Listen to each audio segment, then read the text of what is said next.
বিশ্বের বঞ্চিত ও নিপীড়িত মানুষের অসংবাদিত নেতা বঙ্গবন্ধু শেখ মুজিবুর রহমান।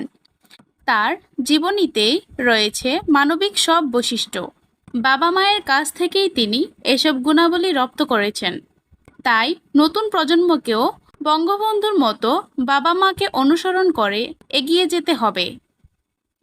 বঙ্গবন্ধু শুধু বাঙালি জাতির নেতাই নন, বিশ্বের নিপীড়িত ও বঞ্চিত মানুষের পক্ষেও তিনি ছিলেন বলিষ্ঠ কণ্ঠস্বর। তাই দেশের আগামী দিনের কর্ণধার হতে হলে সর্বক্ষেত্রেই তার আদর্শ মেনে চলতে হবে।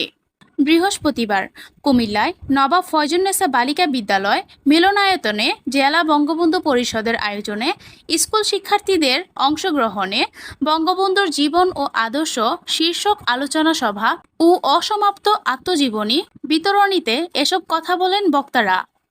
এতে কুমিল্লার প্রধান 4টি মাধ্যমিক শিক্ষা প্রতিষ্ঠান, কুমিল্লা জেলা স্কুল, ফয়জুন্নেসা বালিকা বিদ্যালয়, মডার্ন স্কুল ও কুমিল্লা হাই স্কুলের 3 শতাধিক শিক্ষার্থী অংশগ্রহণ করেন। এ সময় প্রত্যেককেই বঙ্গবন্ধুর অসমাপ্ত আত্মজীবনী উপহার প্রদান করা হয়। মহান নেতার জীবনী পেয়ে উজ্জীবিত হন শিক্ষার্থীরা। বঙ্গবন্ধু পরিষদের কুমিল্লা জেলার আহ্বায়ক অধ্যাপক ডক্টর আব্দুল মান্নান জয়ের সভাপতিত্বে এতে প্রধান অতিথির বক্তব্য রাখেন কেন্দ্রীয় যুগ্ম সাধারণ সম্পাদক ডক্টর শেখ আবদুল্লাহ আল মামুন। বিশেষ অতিথির বক্তব্য রাখেন কেন্দ্রীয় সাংগঠনিক সম্পাদক ডক্টর আইয়ুবুর রহমান, কেন্দ্রীয় কার্যনির্বাহী সদস্য মিজান ইবনে হুসাইন, কুমিল্লা ভিক্টোরিয়া সরকারি কলেজের সাবেক অধ্যক্ষ প্রফেসর ডক্টর AKM আসাদুজ্জামান প্রমুখ।